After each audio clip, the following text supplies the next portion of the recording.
Chers spéculateurs, bonjour et bienvenue dans cette vidéo hebdo du samedi. Alors, certains parlent de points bas sur le Bitcoin puisque selon les cycles de moins 80 à moins 85%, on serait à de l'ordre de moins 10, moins 13, moins 15%.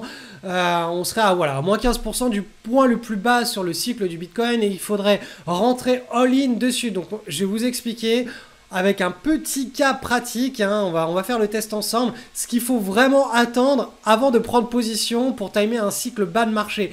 Et cette théorie, qui est de la théorie pratique, hein, est exactement celle que l'on utilise sur le marché des actions et que je vous propose chaque semaine pour timer, entre guillemets, timer le point bas de la correction à laquelle on assiste en ce moment. Donc ça va être quelque chose de très intéressant pour vous parce que c'est d'une simplicité enfantine. Vous pouvez le faire à un enfant de 12 ans. Il saura timer un potentiel bas de cycle sur le Bitcoin. Il faut juste garder cette image à l'esprit quand vous regardez un graphique du Bitcoin en hebdomadaire notamment.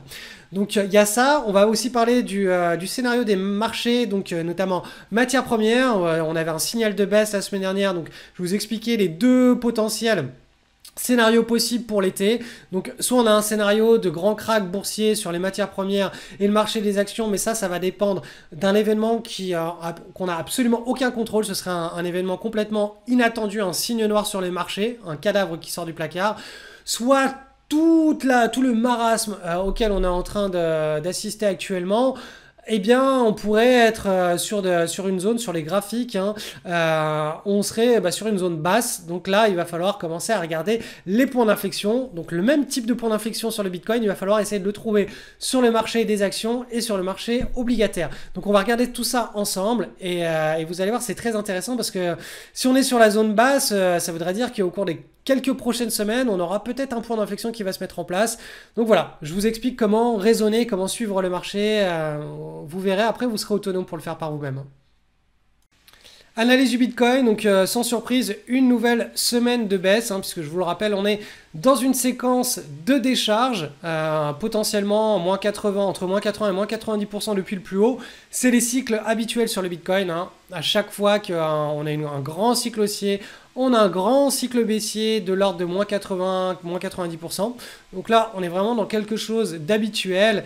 Et c'était la team qui m'envoyait ce message-là et qui disait, sur la théorie, en principe, on est à moins 15% du point bas du marché du Bitcoin, ce qui signifierait que voilà, la zone des 15 000 points, 16 000 points, donc c'est celle qui est en pointillé ici, là, serait la zone de point bas. Donc ça c'est dans la théorie, on peut aller chercher plus bas, on peut là actuellement être déjà sur le point bas. Ce qui va nous falloir, ce qui va nous intéresser, c'est surtout de surveiller le point d'inflexion en hebdomadaire. Donc pour cela, je vous convie tout simplement à regarder un petit peu ce qui s'est passé pendant la grande dégringolade là, du dernier marché baissier sur le Bitcoin. À quel moment est-ce qu'on a eu un point d'inflexion en hebdomadaire qui a été validé?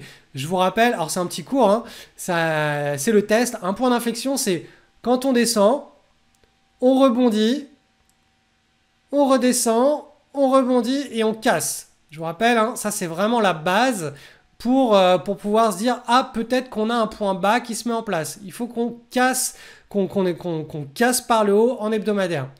Donc, est-ce qu'on a eu ce point d'inflexion ici?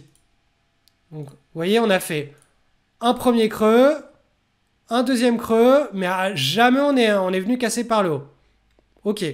Est-ce qu'on a eu un point d'inflexion ici? Non, pourquoi? Parce qu'on n'a pas cassé vers le haut. Ok. Est-ce qu'on a un point d'inflexion ici? Non. Est-ce qu'on a un point d'inflexion ici? Non. Est-ce qu'on a un point d'inflexion ici? Ah. Eh bien, oui. Regardez. On a fait le premier creux, le deuxième creux et on a cassé par le haut. Le seul moment où on peut se dire, ok, on a potentiellement un point bas qui a été trouvé et mis en place, c'est quand on a la cassure. Et c'est là où tous ceux qui time les marchés, qui veulent prendre des positions en timant les cycles, ils attendent ce signal pour prendre position. D'ailleurs, je me souviens, Nico de la team, lui, il était rentré lourd là pendant cette journée-là, pendant la journée du breakout sur le Bitcoin. Il avait timé un point d'inflexion de bas de cycle de marché avec un bas de cycle à moins 80%. Donc là, typiquement, Ce qu'il va falloir attendre, si vous voulez vraiment à mettre les probabilités de votre côté, c'est qu'on assiste à un point d'inflexion en hebdomadaire. Et cette logique s'applique à tous les actifs financiers qui sont en chute libre. Quand vous voulez tenter, parce que ça reste un pari, on peut très bien avoir un faux signal et que ça reparte vers le sud. Mais quand vous voulez tenter de timer un énorme cycle baissier, eh bien attendez d'avoir un point d'inflexion. Et ça, je vais vous le montrer. D'ailleurs, je vous en parle chaque semaine sur le marché des actions, sur le SP500 et sur les autres indices. Je vous en reparlerai dans la deuxième partie de cette vidéo. Il faut attendre ce point d'inflexion, c'est très important avant de pouvoir repasser un petit peu optimiste sur la classe d'actifs en l'occurrence. Allez, petit point rapide sur l'indice des matières premières, puisque la semaine dernière, je vous expliquais dans la vidéo qu'on était dans une séquence topiche. Donc voilà, un run qui s'accélère, qui se termine en quasi-climax run. On a ici une structure de type wedge, de type biseau, de type ce que vous voulez, mettez-lui le nom que vous voulez en analyse chartiste. Le plus important, c'est la psychologie de marché, où voilà, ça s'enflamme, ça s'accélère. Et sur la fin, eh bien, ça n'arrive plus, il n'y a plus de gaz, ça cale en fait. La voiture cale au dernier moment et puis boum, on repart en arrière. Donc on a eu la cassure la semaine dernière. Donc là, à nouveau, on a une baisse et vous voyez que là, en hebdomadaire, la bande de Bollinger supérieure et inférieure sont en train de revenir contracté, donc ça veut dire tout simplement que on devrait assister à une nouvelle figure de consolidation moyen terme au cours des prochains mois sur les matières premières. Donc là vous voyez qu'on est dans la séquence de baisse, la séquence où on a pas mal de volatilité. On a en principe l'ancienne résistance, vous vous souvenez de cette résistance, on a vu cette semaine-là, la semaine du 28 février, une semaine épique sur les matières premières où la tendance avait accéléré très fort. En fait on avait cassé une énorme résistance à moyen long terme. Maintenant cette résistance elle devrait servir de support. Donc là le potentiel de baisse à court terme de mon point de vue sur l'indice des matières premières, il est de l'ordre de moins 7% et ensuite on devrait commencer à consolider, la volatilité devrait commencer à se stabiliser au cours de l'été. Donc voilà, ça c'est plutôt une bonne nouvelle du point de vue des pressions inflationnistes. Après, la mauvaise nouvelle, ce serait qu'on ait un espèce d'énorme crack. Donc ça voudrait dire que les indices actions partent très fort vers le sud parce qu'il y a des news macroéconomiques qui sortent de nulle part, je vous en reparlerai après ça, qui sortent de nulle part et qui impactent les marchés boursiers du monde entier. Donc ça, ce serait vraiment l'événement le moins probable de mon point de vue, puisque là, on serait plus dans des craintes de récession, d'inflation, de tout ce que vous voulez, mais vraiment, ce serait des signes noirs. Un événement, voilà, une grosse faillite, un défaut étatique, quelque chose d'énormissime qui impacterait tout. Mais ça, c'est un événement imprévisible, c'est un événement que les marchés ne peuvent pas pricer et qui, là, effectivement, impacterait très fortement dans une grande vague déflationniste toutes les classes d'actifs. De mon point de vue, ça, c'est le truc le moins probable. Donc, on va rester sur les scénarios qui sont beaucoup plus normalisés. Et donc, tout simplement, une chute des matières premières jusqu'à encore moins 7%. Et après, on stabilise. Donc, une stabilisation, ça veut dire tout simplement aussi un potentiel, moins de pression sur les indices actions, moins de pression sur le marché obligataire, donc parce que moins de pression inflationniste et donc tout simplement un marché action, un marché obligataire qui pourrait rebondir de concert quand on verra les signaux techniques se mettre en place. Si on assiste à ces signaux techniques sur le marché obligataire et actions, je ne louperai pas de vous les présenter s'ils arrivent dans la vidéo du samedi, eh bien ça pourrait rebondir très fort.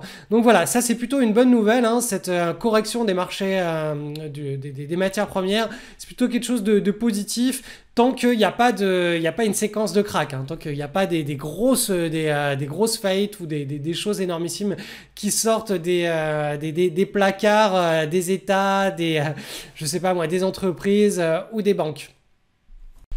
Alors pour faire suite, voici l'or coté contre de l'euro, donc rien de neuf, on est toujours en hebdomadaire ici, dans cette petite consolidation qui ressemble de plus en plus à un triangle. Vous voyez que les bandes de Bollinger supérieures, inférieures, donc la volatilité, sont en train de revenir entourer les prix. Ça se contracte, ça veut dire tout simplement que ça y est, on a une volatilité qui va pouvoir potentiellement nous permettre d'assister à un nouveau mouvement. Donc on va vraiment suivre ça de proche d'un point de vue analyse technique, d'un point de vue chartiste, vous voyez que là on a un petit pivot que je vous ai mis en pointillé qui est parfaitement formé. On a un premier creux, boum le pivot, un deuxième creux. Donc là, si on commence à casser ce pivot par le haut, on pourrait assister au top départ d'une nouvelle tendance haussière. Et bien entendu, si on casse par le bas, là on assistera à une vague corrective et il faudra passer sur l'unité de temps supérieure, sur le mensuel, pour voir un petit peu le potentiel de correction, à savoir, hop, en principe, le test de la moyenne mobile à 20 mois qui coïncide avec tout simplement,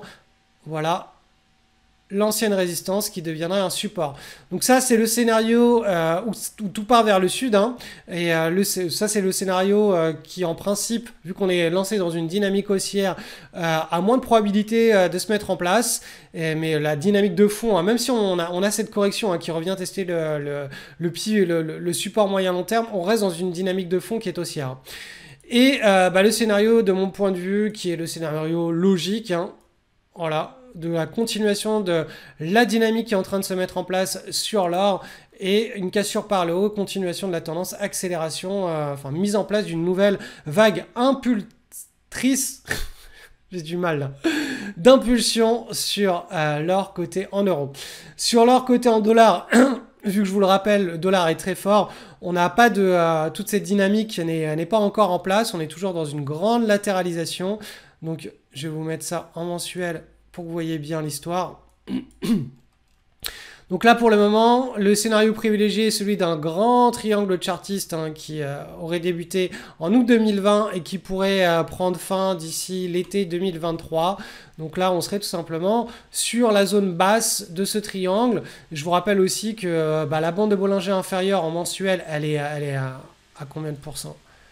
Elle est ici, elle est à moins 5% en dessous des niveaux actuels. Donc si on devait partir vers le sud, hop, ça ne remettrait pas en cause le scénario moyen long terme de cette classe d'actifs. Donc voilà, ça serait tout. Voilà, je pourrais vous dessiner ça, on va dire comme ça.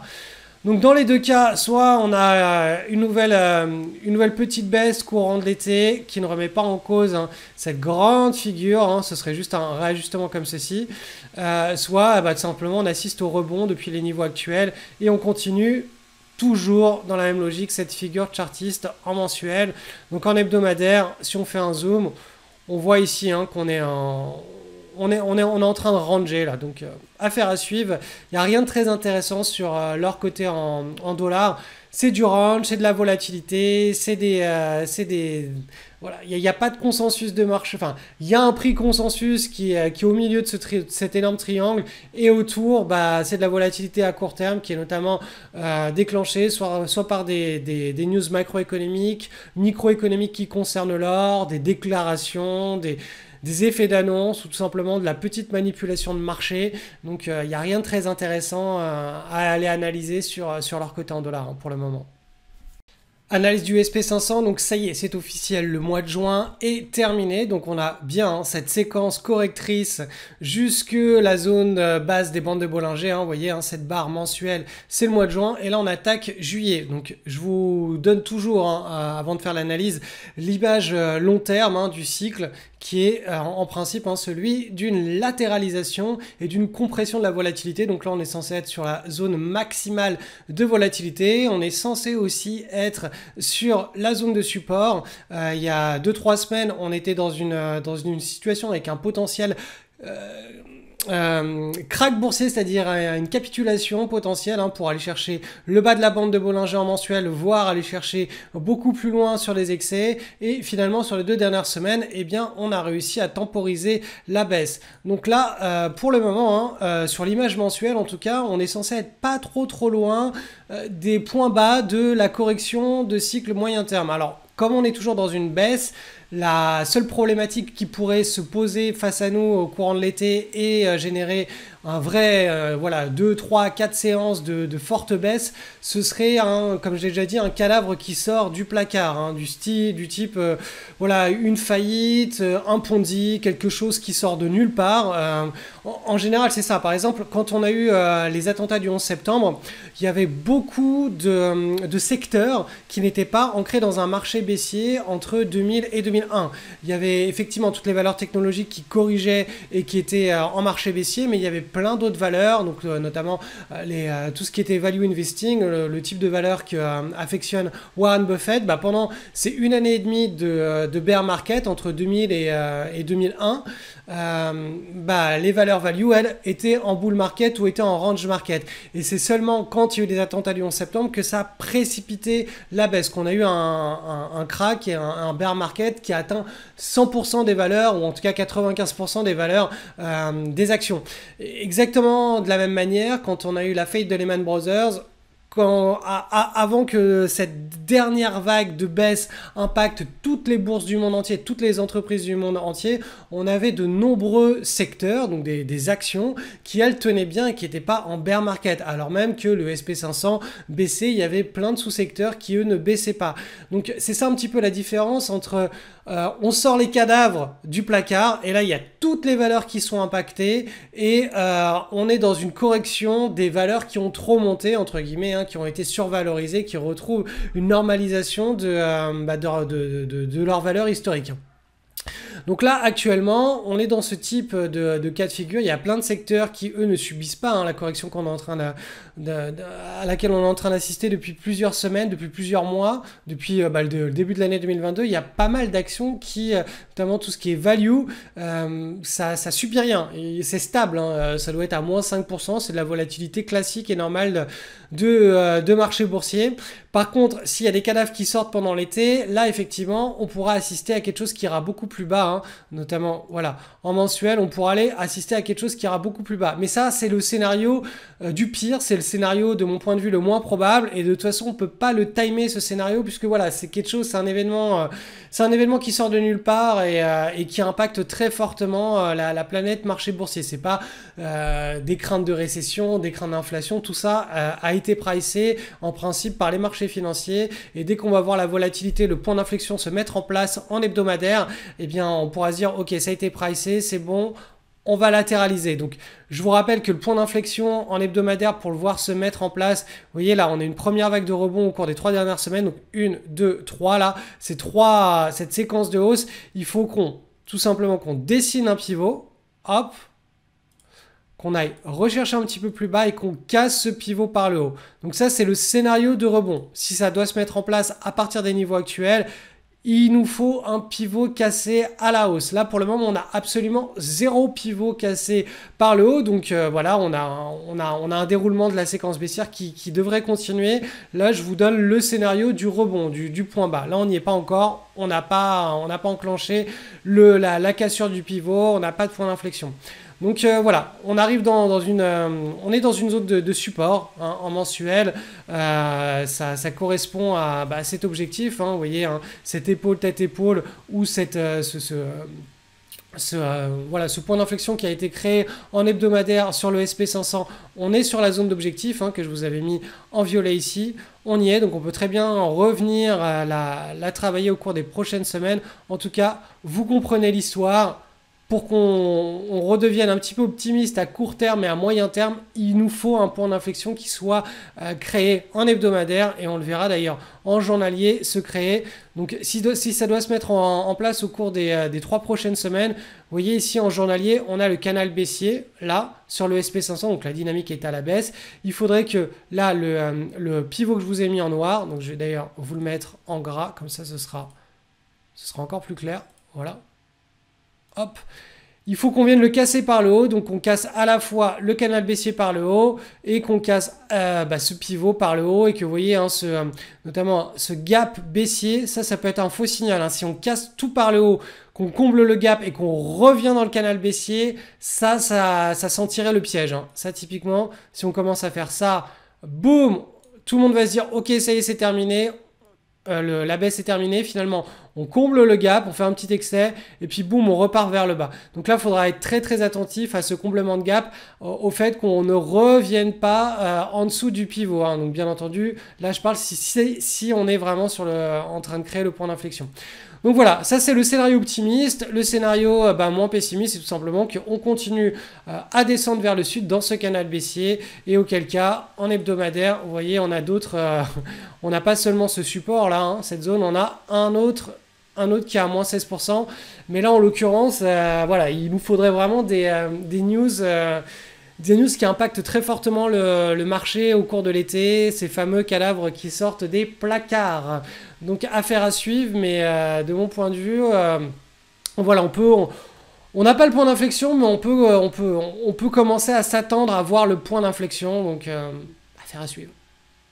Alors clairement, je sais que tout ce que je vous partage dans cette vidéo, ça peut sembler un peu technique, il faut connaître et comprendre l'analyse de la psychologie des marchés, attendre pile poil le bon moment pour entrer en position, avoir suffisamment de classes d'actifs différentes pour se construire un portefeuille qui soit correctement diversifié et qui surfe les vagues à la hausse des grands cycles économiques. Et si vous n'êtes pas capable de faire ça, si vous n'avez pas l'envie de suivre au quotidien les marchés, vous pouvez accéder à ce que j'ai appelé le portefeuille rentier. Donc ça permet tout simplement avec 5 minutes une fois par mois, entre 5 et 10 minutes une fois par mois, de faire un point sur toutes les classes d'actifs du monde entier et de suivre un process qui est 100% automatisé. Donc ça veut dire que vous n'allez jamais avoir à prendre de décision par vous-même. Et ça, en moyenne, ce système-là, testé sur plus de 50 ans, il a rapporté en moyenne 15% par an. Alors, le gros intérêt de ce système-là, c'est qu'il évolue par palier. Il y a des cycles pendant lesquels ça augmente, ça prend beaucoup de rentabilité, bien plus que 15% par an. Et il y en a d'autres pendant lesquels, pendant 2, 3, 4 ans, ça va stabiliser. Ça fait des marches d'escalier, comme un marché haussier. Et quand ça stabilise, eh bien, il y a de la volatilité sur votre portefeuille. Et cette volatilité, en principe, elle ne dépasse pas les moins 15, moins 18%. Ça stabilise comme ça. Et puis après, boum, ça refait une marche d'escalier. Là, ça fait pas mal de trimestres. Ça doit faire 2-3 ans qu'on est en train de stabiliser sur une grande marche d'escalier. On est actuellement dans un drawdown, donc c'est typiquement le meilleur moment quand cette stratégie est en train d'enregistrer des pertes historiques. Hein, on doit être à, je sais plus, à moins 10%, moins 12%, d'entrer sur la stratégie pour ensuite déjà, si on est dans une marge d'escalier, reprendre l'amplitude de la marge d'escalier. Mais derrière, si on casse la marge d'escalier et qu'on repart dans une grande vague de hausse sur ce portefeuille-là, eh bien tout simplement d'enregistrer les 15% par an et plus.